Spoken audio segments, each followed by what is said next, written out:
Right now, I'm at Dogs on the Catwalk, and I am with the Chief Marketing Officer, Mike Rosen. How are you, Mike? It's an exciting night tonight. Oh, this is a big night of the year every year for the Guide Dog Foundation for the Blind. Dogs on the Catwalk is our largest fundraising event of the year. Yeah, so tell everybody, how is it that you prepare for something like this? Well, we've been working with Anthony Rubio and Anthony Rubio Designs for years now. This is the 7th year we've done Dogs on the Catwalk with Anthony. And it's a Canine Couture fashion show. And we'll have some of Anthony's dogs, some of our dogs who are guide dogs, or some who are being trained to be future guide dogs. And they'll walk the runway with some real human models. And it's a great time, and like I said, a great fundraiser for us. Do the dogs have to practice in advance? We have some of them who are practicing their strut. You need to look good when you walk down the runway. Yeah. So now, as far as some of the clients that are vision compromised, are we going to see them also walk on the runway? We will. So, the Guide Dog Foundation serves individuals who are blind, have low vision, or other disabilities. So tonight we will have Marissa Nisley, who's our featured speaker tonight, is a Georgetown University student, and she's here with her guide dog, Smalls. She'll be speaking, and then she'll be walking the runway. How important is it for someone to be able to have a guide dog in their life? It changes a life. We like to say that the Guide Dog Foundation helps people live without boundaries, and it gives them independence, it returns them to dignity, and allows them to live their life free. Yeah. So now, when you get the funds, does some of the funding go towards training the dogs? Yep. So, more than 80% of every dollar we raise goes directly to our programs and services to both train the dogs and to train the people that we serve. It costs us more than $50,000 to breed, raise, train, and place one guide dog. And we don't charge the people we serve a penny. And how long does that take? Tell everybody. So sure, it takes, for the first about 14 to 16 months of a dog's life, they live with volunteers in their homes. And they're teaching those folks to be well socialized, obedient dogs. And then at about 16 months old, they come back to us. We're our national headquarters in Smithtown, Long Island. And they learn their formal training as a guide dog. That takes another 3 to 4 months, and then they're placed with their person. And that's where the magic happens. I've heard that if someone enjoys boating or something in particular, or is a student, the dog is trained towards that goal. Is that true?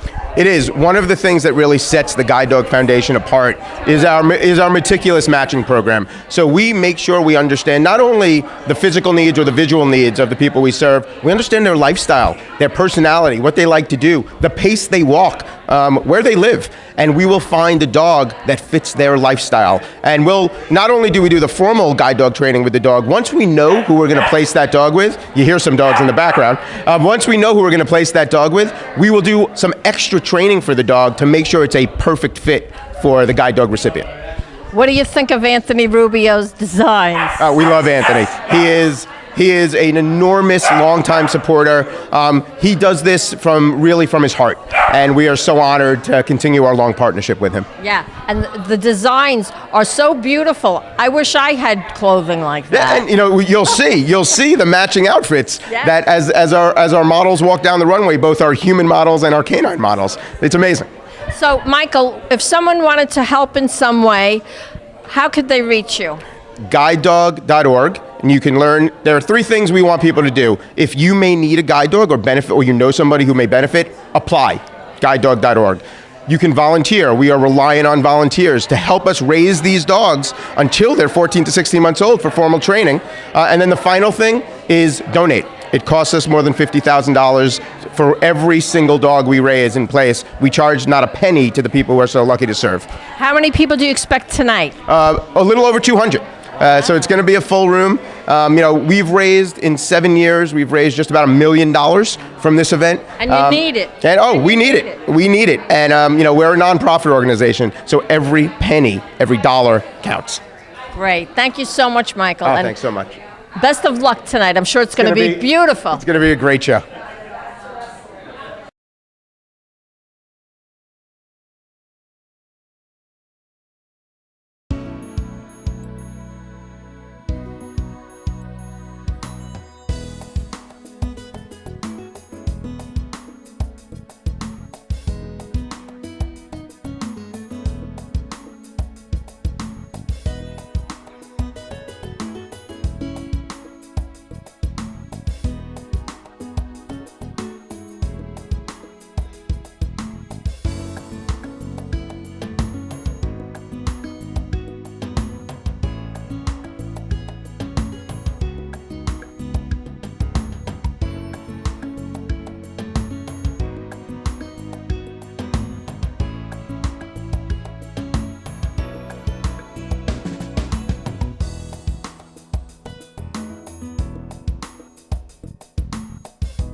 I am with Marissa, and she has a guide dog because she's vision compromised. Marissa, tell us something about your situation.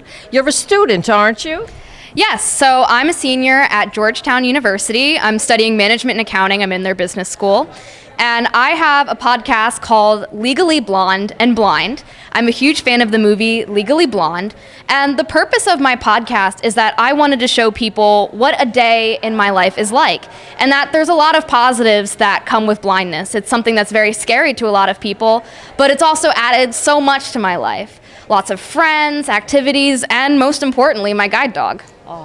Now, did you ever have vision? No, so I'm born with something called albinism, so that's why my hair is so light and my skin is so pale. It basically prevents the production of pigment in my skin and eyes. So I have been legally blind since birth. I have some vision, but not a lot. Okay. So now, is this the first guide dog that you've had? Yes, I wanted to get a guide dog when I started college. Most of my life I didn't want to, but when I stepped foot on Georgetown's campus, I realized that having a guide dog could help in so many areas of life and just make me feel more confident and safe while traveling. Yeah, and I would imagine that it gives you a lot of freedom and independence, right?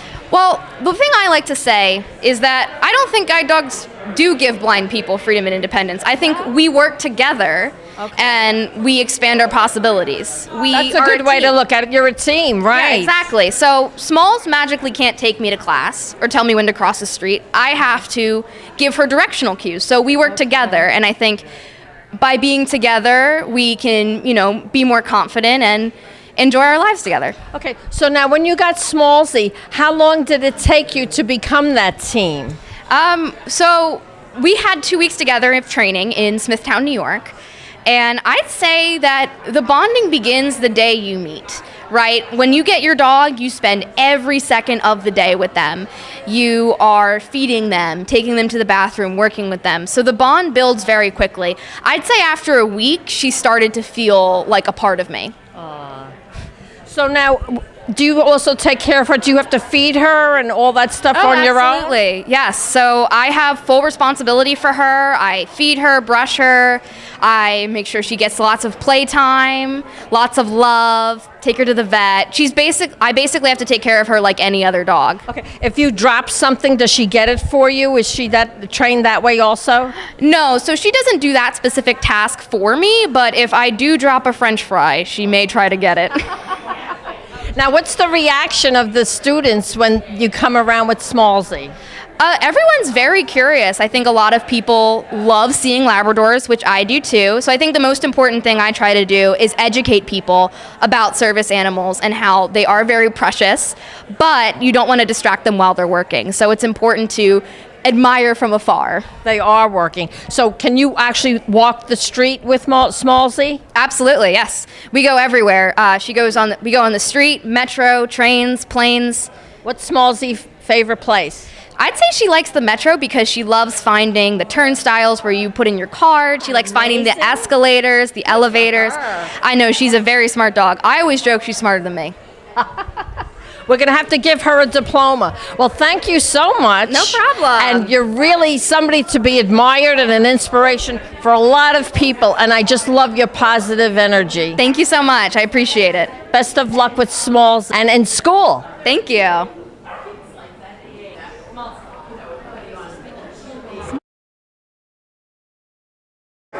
The moment arrived. Management and accounting with a minor in disability studies. She traveled here from DC. She's here with us tonight. I'm going to pass over the mic to Marissa and Smalls. Thank you, everyone. Now, I have a feeling that some of you in the audience may be dog lovers. Am I right about that? Right now I'm with John Miller, who's the CEO of the Guide Dog Foundation. So John, how exciting is it tonight? We're going to have a wonderful show. Oh, it's going to be outstanding. This is one of the best nights of the year for the organization, and we're happy to have Anthony Rubio and all of our supporters here again. It's going to be a great night. So tell everybody, how did you get involved with the Guide Dog Foundation? So I've been here now almost 5.5 years as the CEO, had run other charities on Long Island, but both of my grandparents were veterans, and we also have another organization called America's Vet Dogs, and one of my grandfathers was legally blind as well. So when I got the call of that they had an opening, it was an easy decision for me. Yeah, it's something that touched your heart, right? So now, how do you help Long Island? Is it just Long Island based? Is it all of New York? Is it throughout the country? How does this work? So we operate in all 50 states, across the country. We're based here in Long Island in New York, but we operate across the country, and even with guide dogs, we have some international clients as well. Yeah. Now, when you have service dogs trained, that's different training, isn't it? Yes, so there's guide dogs, and we have another organization, a sister organization called America's Vet Dogs. So that where it's different is the training, right? So guide dogs have a certain training curriculum, and service dogs have a certain training curriculum. But both types of dogs are really outstanding. Yeah.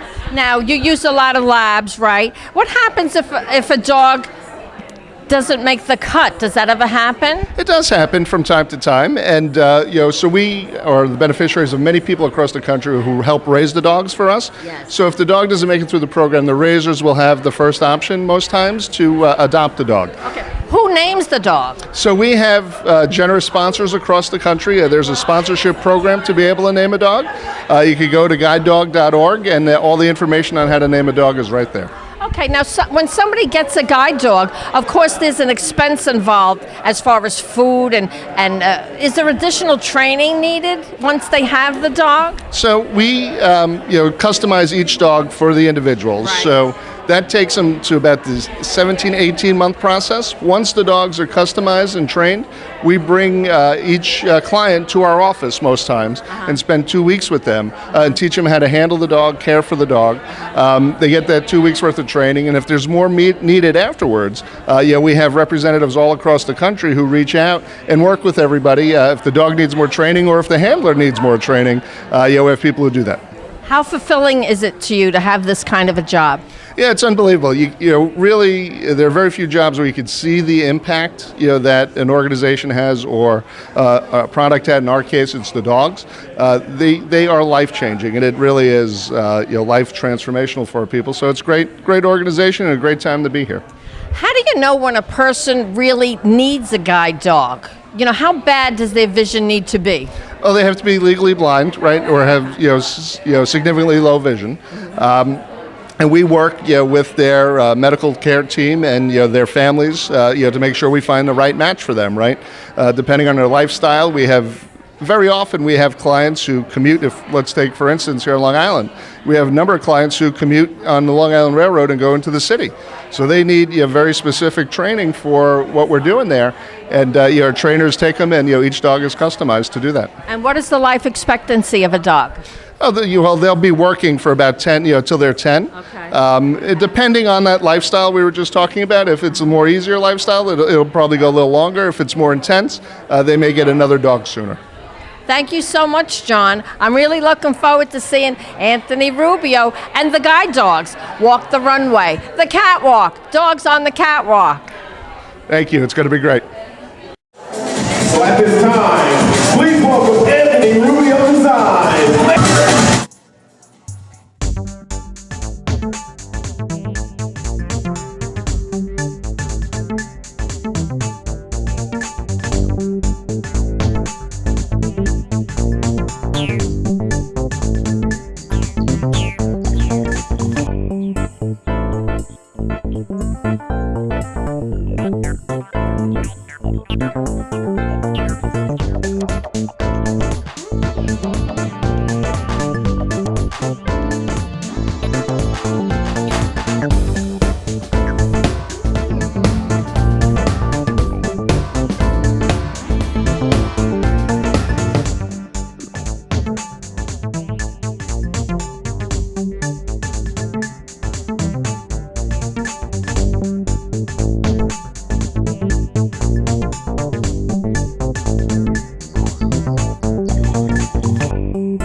So I am with Anthony Rubio, and he has just finished another wonderful show for the Guide Dog Foundation, Dogs on the Catwalk.